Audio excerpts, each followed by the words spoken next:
today's show happened because I saw a comment.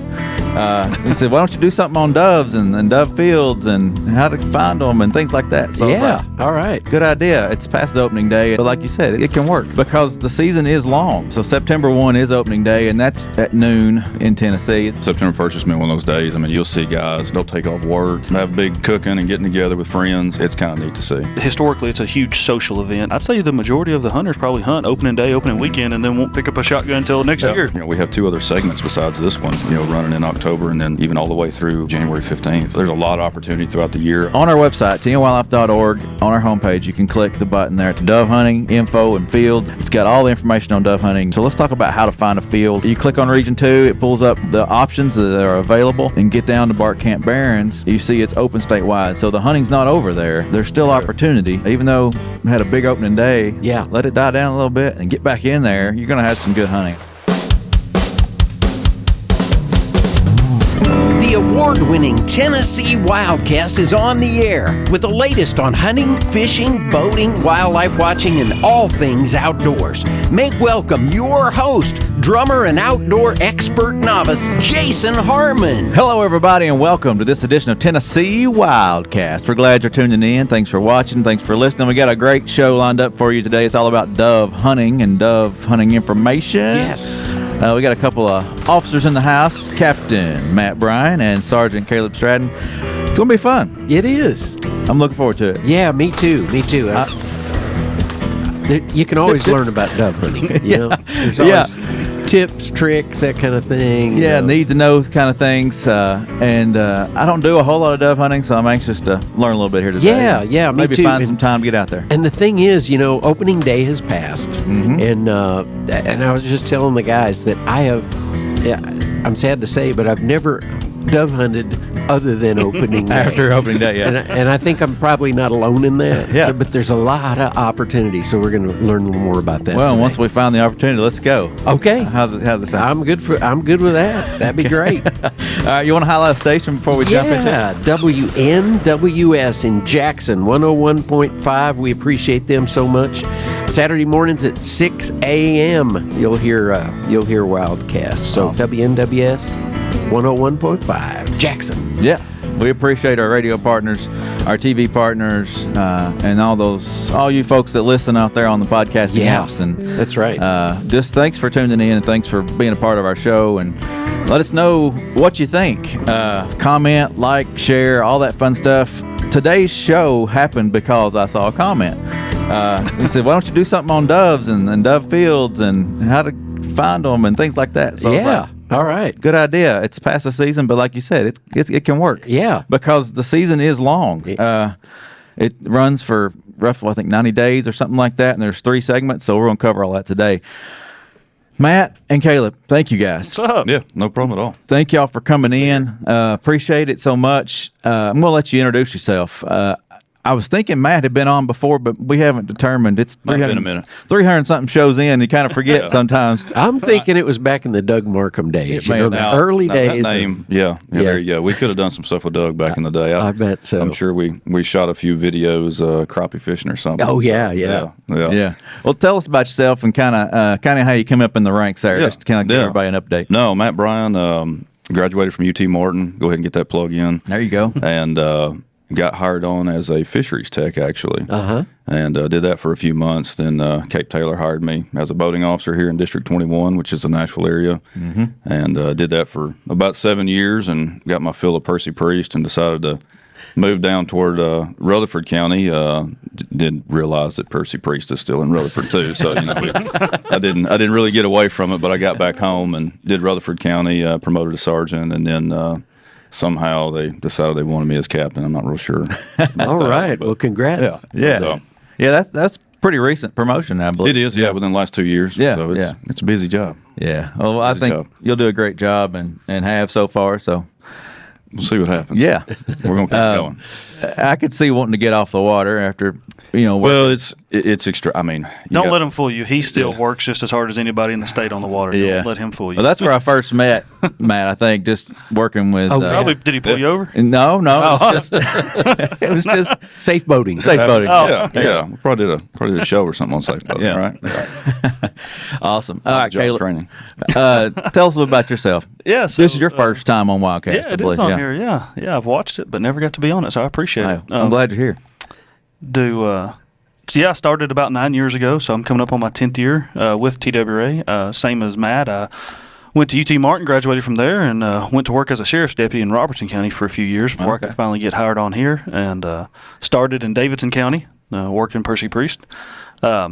Was in Davidson County for a few years, and then luckily when Mike Murdoch retired out of my home county in Robertson, I was able to transfer up to Robertson County, and then when Matt got captain, he promoted me to sergeant. Awesome. All right. Last year, so it's been almost a year actually. So it'll be a Seeing how year. that works out. A year and a couple more weeks. Yeah, I'm still on probation for 2 more weeks, I think. So, so anyway, here we are. Yeah, awesome. I'm glad y'all shared those stories because the application period for new officers is coming around. Yeah, and it kind changed of a little bit this year. Yeah, the timing has changed. A little later in the year this year, yeah. Yeah, a little later in the year. It's September 28th when those application period will open. We got a button on our homepage, tnwildlife.org, where you can click and learn more. We got a couple new pages, videos, and things out there for folks who are interested to learn more about it. But I appreciate y'all sharing that because you can move around. There's opportunities once you may get put in a county you don't want to be in if you get hired, but then eventually you can shift and move and as things come open and there's a lot of openings. Sounds like you guys have kind of settled into your home.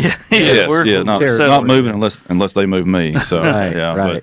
But it is neat to get hired in a different location than your home county. Just all the different experiences, whether you're in East Tennessee working OHV or bear hunting, or out in West Tennessee with duck hunting, and then over here we're heavy in the boating and just deer hunting. So there's lots of different things you can experience before you work your way back to your home county. Yeah.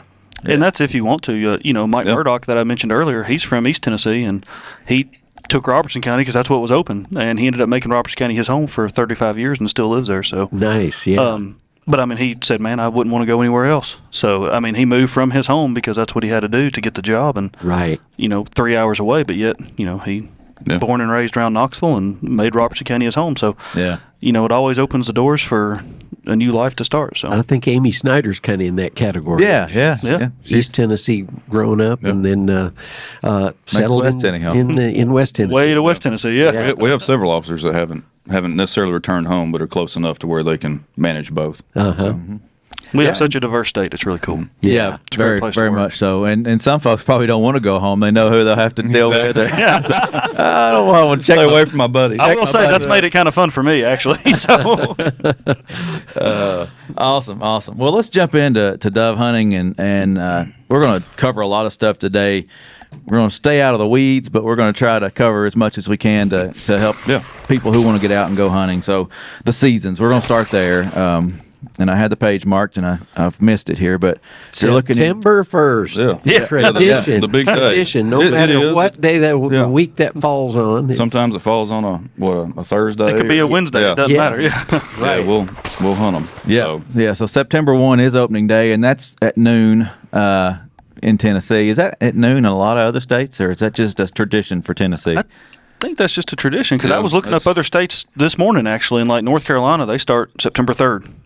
At 8 a.m. or whenever. So well, I think we mentioned this off camera, but we were given a number of dates, right? A number of days to hunt dove, and kind of like duck. Mm-hmm. Yeah, and then the agency sets those days for the. Yeah, and September 1st has been one of those days.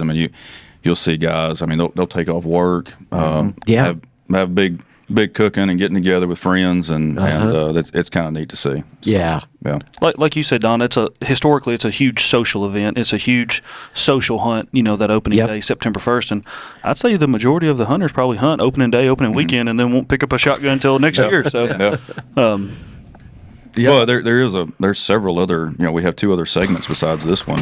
Running in October, and then even all the way through was that January 15th. So there's a lot of opportunity throughout the year. I know Kaleb was talking about the cornfields in Robertson haven't even been harvested yet.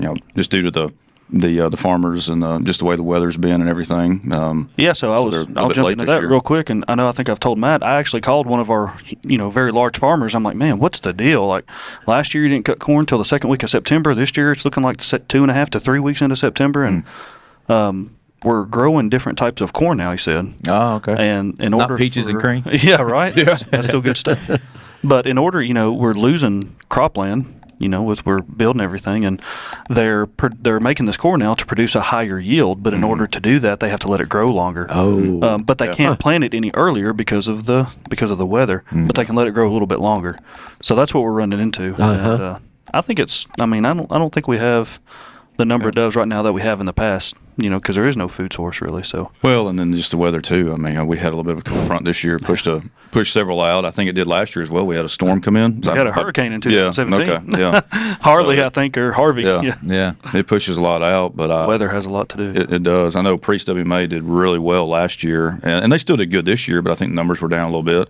Same management practice, just the numbers were off. It was just something it's like the ducks. You can't control it. We hope the weather pushes them down, but we hope it stays a little warm and the doves stay in, and a lot did. But I talked to a few guys, and their numbers were a little bit down doing the same practices, but that's just how it goes. That's part of making it fun, though. Yeah, just get out there and. Did you mention Capt Barron's had a good? Was that the property you said had a really good? They hunt? did, yeah, down in District 22. They had a great hunt.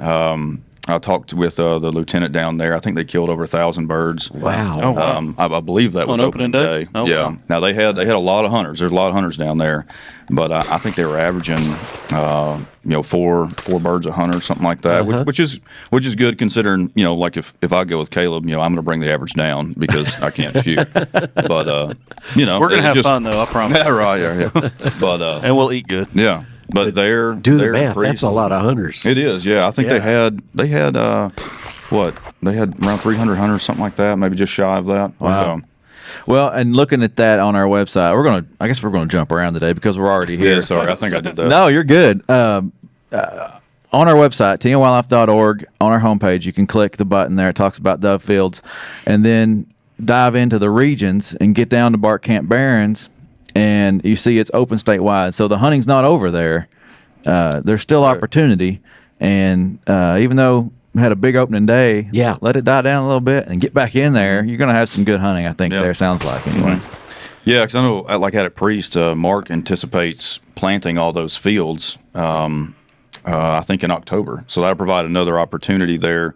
And he lets that grow through the winter and spring and summer, and then he winds up burning it off. And that's just how he does it. I think him and Michael Boble and others have done that for the last few years, and that's a really effective way of getting, just getting seed on the ground and having a good hunt. So yeah. It's a good practice, something to think about. And all those in your fields. And all these practices that they're doing are great for all wildlife too. That's the thing. I was going to say, it's wildlife management in general. Yeah. Right. Yeah. And I can't stress enough too, guys like Mark Vance and Michael Boble and the technicians, man, they put their blood, sweat, and tears into these WMAs. Yeah. I don't think they're appreciated near enough by the public or us, really. Because they do a great job. They really do. I know Mark Vance in particular. I mean, he wears it out there. Well, and both in law enforcement and and and planning and just wildlife management in general. So they take what they're given and make the most out of it for sure. Yeah, definitely. But Mark's always got his eyes open too, and his iPhone. He pulls that out on a regular basis. Vance's Ventures. Yeah, I forgot about that. Yeah. He's been on National Weather Channel and everything. Yeah, he's got it going on. He sees some cool stuff. Yeah, that pollen lifting off those trees is what kind of sparked the idea of like, man, he needs to send me more stuff like this. I mean, why have you been holding out on all this? He's been sending it. We have our district chat, and he sends it to us all the time. Stuff. Okay. So anytime he sees something cool, and but that's cool. He caught he moved a rattlesnake for a company not too long ago. He videoed all that. He likes the snakes, man. I don't know how he does it. No, I'm gonna be honest with you. If we have a snake call, we all call Mark Vance immediately. Hey, Mark, I got a snake. Yeah. Go check it out. He enjoys that stuff. Well, let's rattle off the seasons, and I'll kind of try to get it right this time, Todd. He's had to help me miss a few words every now and again. But September 1 through September 28th is the first segment of dove, and then October 14th through November 5th, and then December 8th through January 15th. those are the dates. Those are the 3 segments. That's Yep. the word I was looking for. 15 is your bag limit, and then there are exceptions to that, and you can look at that in the hunting guide on page 20. So tnwildlife.org or Walmart or wherever you buy your license, you can find a hunting guide. You can check that out, page 20. So let's jump into licenses a little bit. Those are very important. Again, without getting into the weeds, what's somebody going to need? The 01, right? The 01. Yeah, the 01. What's the 01? The famous 01 that you tell everybody. Yeah, That's what I've got to say. What's an 01? I don't know the name of it. I know what it is. It's an 01. If you're used to those. For years, we've had the 01 license, Trying which to is the change. combo hunt and fish. Combo hunt fish, yeah, and then you're that migratory that goes with it. Yep. That's small. So I think it's $1. It's Is that $1, right? Yeah. So if you go that route, or like I do, just to stay easy and have it on auto renew, I do a sportsman's because I do everything. Yeah. But that keeps you out of trouble, and just make sure and get that comes with a free. Yeah, you got to click the button there. Yeah, but it comes with a free migratory with it. So, Yeah. not to be mistaken with your duck stamp, but Right, right. Yeah, and make sure if you're at a Walmart or somewhere like that, make sure you say, I want the migratory bird, or, make sure they know to click that for you, because they're going through the buttons for you there. Yeah, a lot of times they aren't aware of that. Yeah. So Yeah, they're not employed by us, so just look at either look at the website or look at our hunting guide, and if they got questions, you can always call in. So One thing about that migratory bird, too, something that's a little different now, it expires on June 30th of each year. Okay, yeah. So okay. a lot of people will buy it during duck season. Yeah, right. So if they buy that during duck season, now our licenses are good for 1 year. So if I buy my Type 1 or that hunt and fish combo, it's good from 1 year from the day you buy it.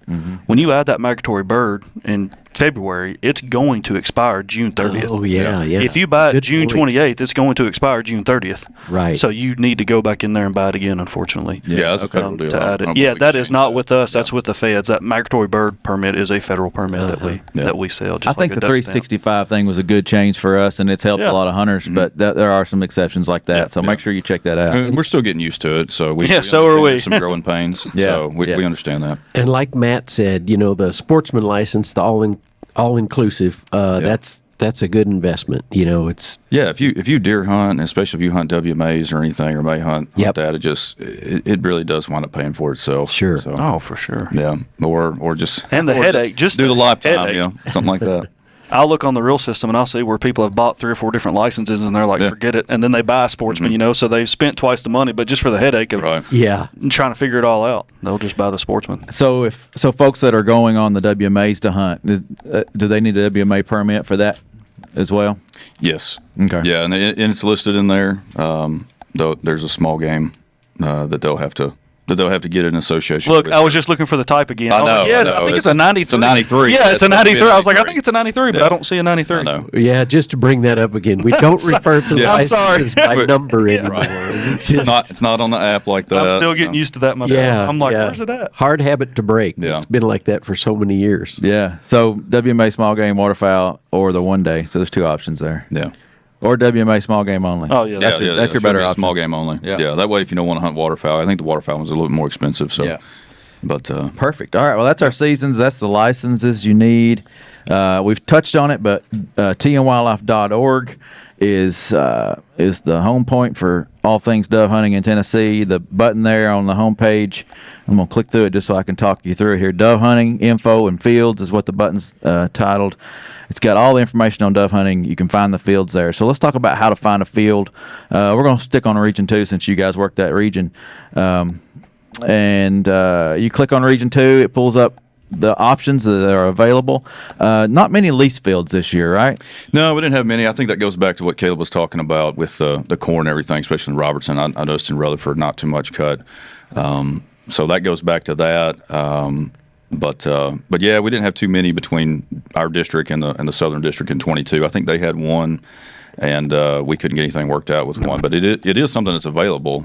We'll pay for a field, if it's a regular agricultural practice, and you have a field that you want to lease, we'll lease it out. I'd have to look real quick. I think it's up to. You can make up to $4,000. Yeah, you can make up for. They'll pay $75 an acre. Okay. Up to 40 acres if it's harvested grain field, and then they'll pay a little bit extra if it's topsoil wheat. So And those are typically 3-day deals, right? Correct. At least, Yeah. at Yeah. minimum. That's in the lease. Yeah, it's Yeah. a minimum 3 days. It could be Right. the whole season if the landowner wanted. So.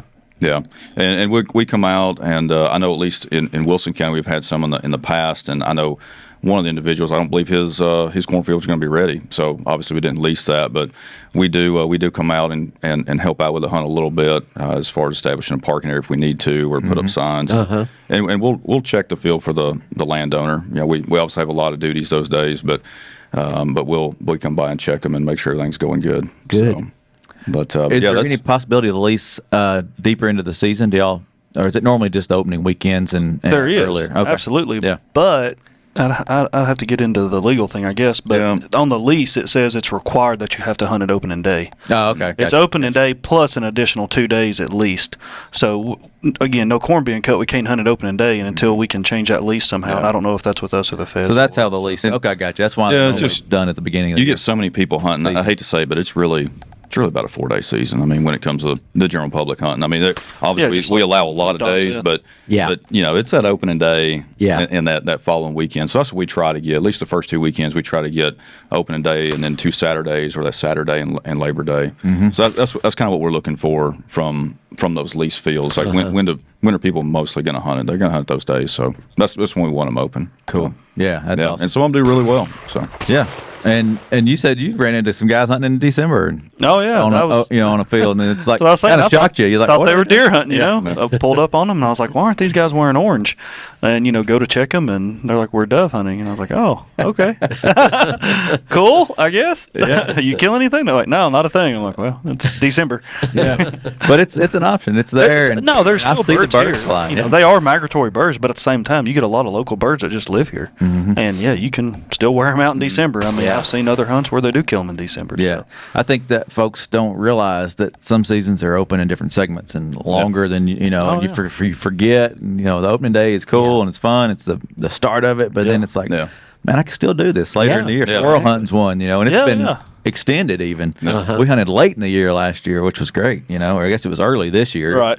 Flips over into the new calendar year, but But that, like I said, that first segment ends September 28th, and deer season this year, archery's opening September 23rd. So I'd say a majority of your hunters will, dove season's over. It's Transition. time to deer hunt now. Yeah. And you get a lot of properties where people are particular about their deer, and they don't want you out there hunting doves and shooting shotguns and quote scaring the deer away. Sure. So Yeah. that's just part of it. and those who don't like to archery hunt can get out there with a shotgun. Yeah, right. Doves, Blast yeah. away. Until their favorite November deer rolls season around. opens. Yeah. All right, let's cover some do's and don'ts real fast. A couple of things that I had written down, and I want you guys just to elaborate on others if you have them. But respect the landowner and Absolutely. property. That was one that y'all kind of brought up earlier. yeah. Well, that helps us and helps, the hunters get these lease fields too. I mean, by respecting the landowners, and the landowners see that, then more are more apt, I think, to come to us and say, hey, we'll be glad to lease a field to you. Yeah, or even just a pay hunt that a farmer has, on his own. Yeah, that's true. Honestly, I don't know that I see as many of those anymore. Used to be a lot. Yeah, it used to be several down in Eagleville, places like that. And I'm sure there still are some, but and those are more word of mouth. We don't have those on our website. That's just between the public and a farmer. But it all comes back to that comfort level of the farmer. How has he been treated in the past? And, Right. Is he willing to do that again? Yep. Have all those people on his field. So.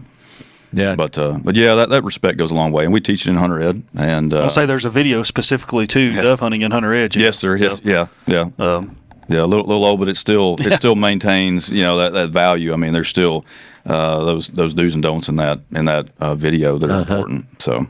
Power lines and fiber optic lines, that's a big topic right now. They're expensive to replace, but doves like to light on them, don't they? They do. And would you say you got an email from your electric company? Yeah, so I have Watch Cumberland out. Electric company there in Robertson County, and they send a little email out, just warning farmers and hunters, just be careful, because with harvest season, I guess they have trouble with, farmers accidentally Clipping lines. Low power lines or hitting telephone poles, and they specifically mentioned dove hunters. Nothing against them, but just, hey, please be cautious of, now we have what's called Cumberland Connect. It's our fiber optic internet in Robertson County and other surrounding counties, and those fiber optic lines, I guess, aren't quite as stable. Pretty delicate by comparison, I guess. Comparison to a power line. So Yeah. we definitely don't want to tear that up, mess up my internet and your internet. So No. I hear you. No. Things to think about: don't shoot low birds. Absolutely. Keep the public safe. Keep the other people in the field safe. Especially on these fields where you have a lot of people. I mean, our WMA fields, they get packed, and you expect people to, if it's a low bird, if you hear people hollering that out, just lay off of it. There'll be more birds come through. Yep. So it's just not worth taking that risk. That's for sure. Well, and back to respecting the hunters too. We'll have hunters that are lined up in a fence row or on the woods and on both sides, and then you'll have one hunter that may be a novice and not really sure, and they'll just go sit right in the middle of the field in front of just in between everybody, and I mean that just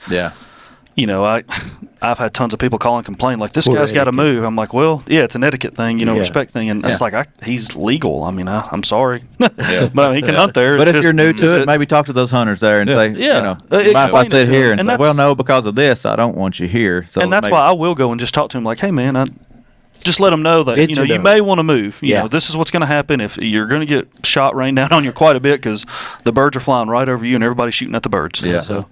Yeah, I'm sorry. No. You're talking about the shot.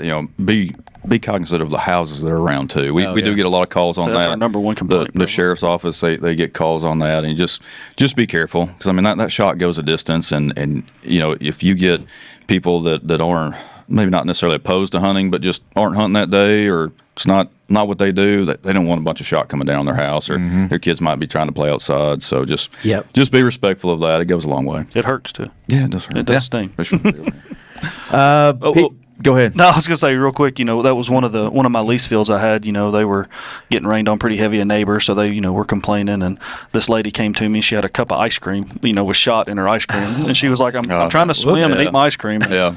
She showed me the lead shot in the ice cream. Man. Like, I'm sorry. Yeah. So again, just please watch it. Good points for sure. Keep bag limits separate. That's one that I had here on my list. We posted this on Facebook actually, but keep your bag limits separate. Space yourself from other hunters and clean up around yourself. Pick up the holes and things. That's kind of touching on that. Yeah, that's littering. I mean, people leaving their stuff, even the dead birds leaving out there a lot. That's considered littering. So we definitely urge you to do that. Yeah, take your birds. They're good eating. Oh yeah. Oh yeah.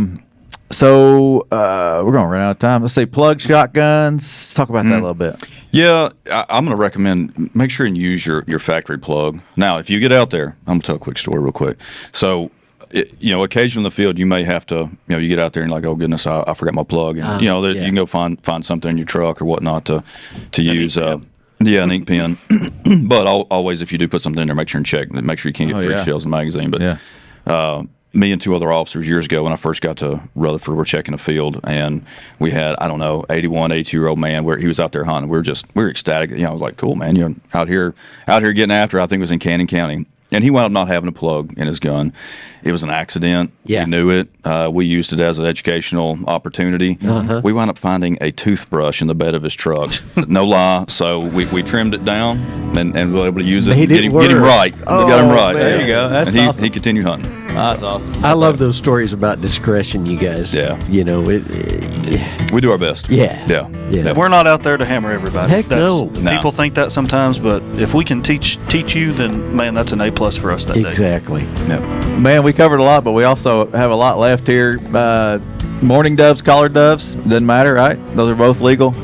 Yes, and collared doves, as long as they're readily identifiable, don't count toward your limit. Okay, cool. So kill and all then your legal shot, there's a shot size and things for dove, or does it matter? Yeah, 4 shot. 4 shot or smaller. Yeah. Okay. Cool. Yeah, smaller better. Yeah. So things like that. Just check your guide. A lot of that's in here. Hey, everything we've talked about is in this guide or on our website. Yeah. Right there. Which is very prepping awesome. fields and everything. Yeah. So. Yeah. And our website's full of all that field prep stuff. We didn't get into a lot of that today, but make sure it's a regular ag practice. There you go. So, And if you have any questions, feel free to call us. Yeah, We get a always lot of give us a phone call. calls to ask. People want to do it right, and we appreciate that. So we don't mind Call ahead of time talking about it at all. It's better to talk about it beforehand, other than when you got a shotgun in your hand doing it the wrong way in the field. So. Definitely. Well, I appreciate you guys being here. Yeah, Don, thank fun. you. You bet. Thank you, guys. No problem at all. That was fun. Whether it was my first or second time, I'm not sure. We'll have you back. We'll do it again. We'll have you back. You'll remember this one. That's right. Yeah. I don't know about that. Oh, You may not. You're going to be famous now. No. Oh, goodness. All right. Well, this is Tennessee WildCast. We appreciate y'all tuning in, and we'll see you next time. Thanks for tuning in. Stay connected with TWRA by visiting our website at tnwildlife.org and follow us on Facebook, Twitter, and Instagram.